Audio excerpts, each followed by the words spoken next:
Many times we really struggle to understand that why we are not able to motivate people or why we are not able to motivate ourselves. Even if we are best in motivating, but still sometimes we get stuck and we still try to struggle to understand that why exactly things are not happening.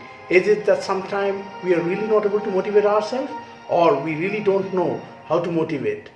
Yes, my friends, today we are going to talk about what exactly are the real challenges of motivation when we see so many things around us which could motivate us, but still we didn't find ourselves motivated. Hi, I'm Pramankur. I'm basically an international trainer and motivator.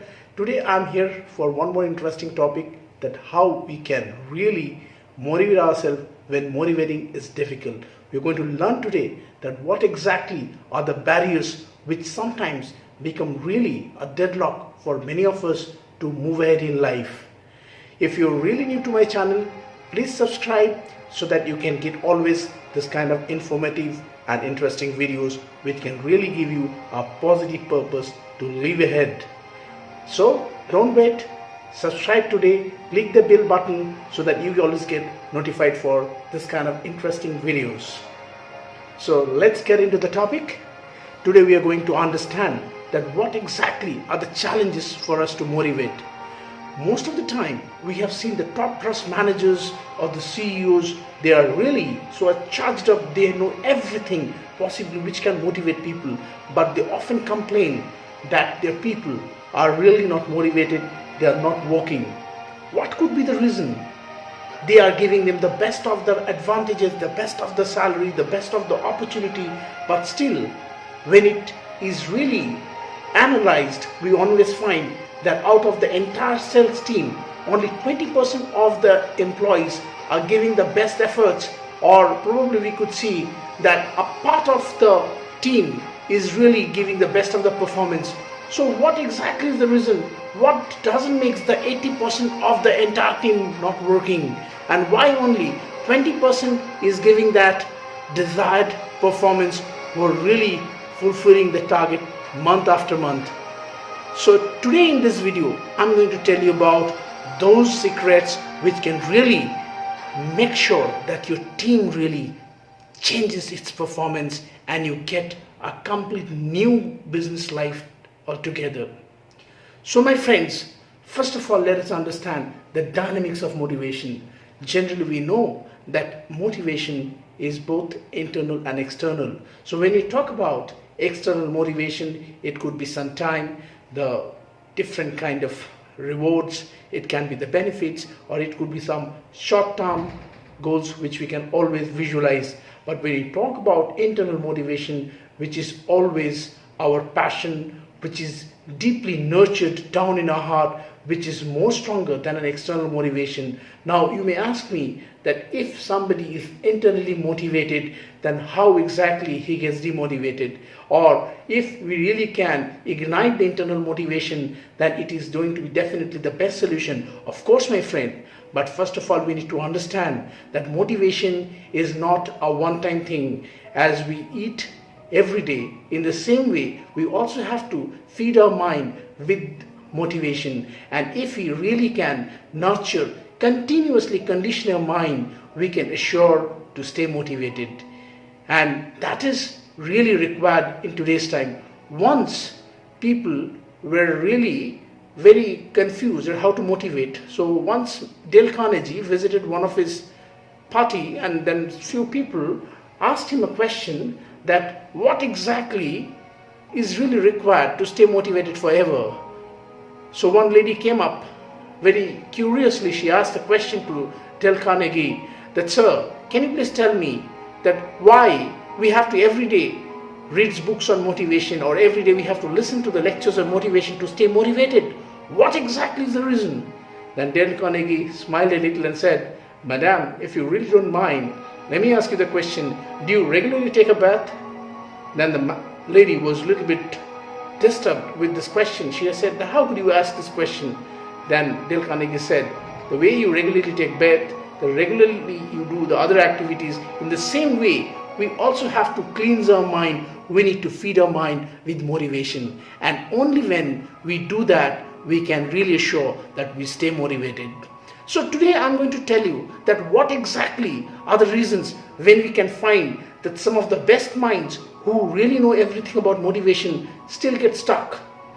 Yes, sometimes you have to understand that it is always not just by giving them some clue to get inspired, but sometimes it is also creative problem solving, my friends. We have to really do mind storming with them. We have to ask those why, when, where, who, which, and how questions with that person, so that we can understand that where exactly is the real problem. And if you really can find out the real problem, it will be more easier for us to work out together. We have to sit with that person and find out that what exactly would be the ideal solutions or the ideal environment in which that particular problem could be solved, or what could have been the alternative which that person has never tried on in his life. And then only we can find that there is a positive motivation. Second situation is sometimes is communication. If we cannot communicate things properly, or we really do not have the intentions clear in our communication, many times the motivation is not done properly, my friends. So most of the time we think that we are giving orders to our subordinates, we are telling our workers or managers to go and do things, and we think that since we are giving them the directions, they will really understand the same. Remember, we always want to become a member of a decision making team.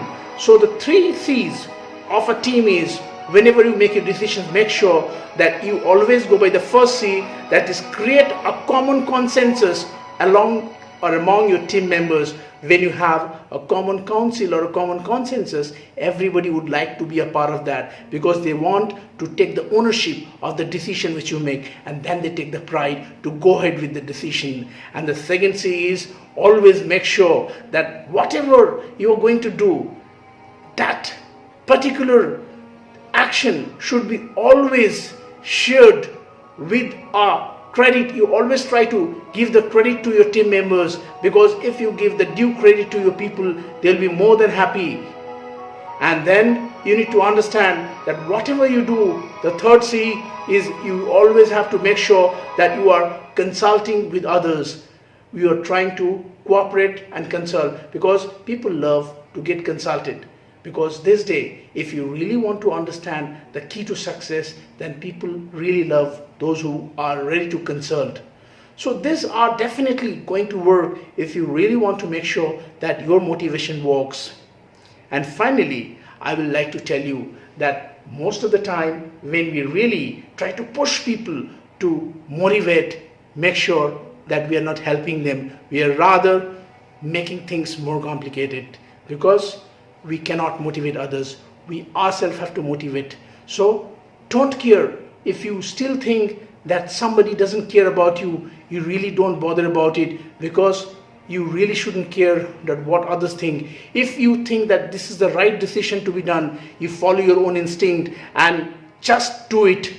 Just go ahead and get it done. Don't wait others to appreciate you. It may happen that your superiors, your managers are not really going to appreciate, or they are not really seeing your efforts. But you have to understand that if your instincts are right, and if you know your work, you're doing the right thing, so you should not wait for someone's appreciation. Someone should go and see it. It is you who has to just go ahead and get it done. So next time when you have some inspiration within yourself, and you have already determined yourself that you are really going to do it, so just don't wait for anything. You simply go ahead and get it, simply because you believe it is the right thing to do. And the other challenge which you also might witness sometime in the organization, that is called as performance ceiling. Now the performance ceiling is a common problem in many organizations, in many groups. It has been seen that whenever we find that some subordinates or inferiors are also coming up with brilliant ideas, and we always set up performance ceiling in the group, stating that this is a kind of a limit and we cannot go beyond that limit. So you may have seen that a sales team has given the best of the performance, has reached the target, but sometimes we get stagnated just thinking that this is the maximum what we can do. So you always try to understand there is no such limit, because whenever we say that sky is the limit, we somehow are negatively trying to say that there is a limit. So think of a culture, think of an environment where there is no limit at all, because we set our own limits, because sometimes we internally feel jealous. We think that our superiors are basically going to touch the top performance ceiling, or it could be our subordinates. So we really do not want them to perform to that high. I give you an example. There was a sales team. Every quarter they used to organize a grand meeting in a 5-star hotel because the performance was not going well. So internally the members of the team were motivated that if the performance is good, we'll never get the treat in a 5-star hotel and we'll have a wonderful dinner together. So the team never performed well. So it is sometimes negative if the team really doesn't take up your contributions in a positive way. So make sure you train them up, you show them the right path, and also show them that we are ready to help them only when they are really ready to understand that. Many times we always try to create a compelling situation, but my friend, the choice is always impelling, because we should understand when it is coming from within self, then it is more powerful. I give you an example. A small boy was once said by his mother that you make sure that you clean the room, otherwise you'll not get the food today. By the end of the day, the boy somehow tried to get his room arranged, but it is not done properly. The mother finally comes and said, I know you have not done your work properly, but no problem. Make sure I'm preparing the dinner, but in next half an hour, I'll come and see that the room should be clean. I will also help with you because you are a responsible boy and I know you can do it. And just in half an hour, the boy really arranges the room beautifully as his mother has asked him, because this time the mother said that I know you are a responsible boy. So sometimes by giving an extra share of responsibility to your subordinates, to your co-workers, can also motivate them. Remember, everybody wants to feel the pride of taking the responsibility. Responsibility sometimes makes the difference, and that is how it can work to motivate people. So my friends, there are many such small things which are hidden around us, which we can see but we cannot identify. So you try to realize if you really have to motivate people and motivate yourself. And remember, we cannot motivate others, we actually motivate ourselves. We can just get inspired from different facts and figures, but it is us who really have to act immediately to motivate ourselves. So why wait? It's time for you to motivate yourself and start giving the results and live a motivated and positive life like ever. So my friends, in this video, I basically tried to bring you some facts which really are the barriers of motivation, and if you really can work on them, I'm sure you're going to get better result next time when you are going to do motivation. Thank you so much. See you once again for one more video like some interesting topics. Thank you. Stay well, stay motivated. Bye-bye.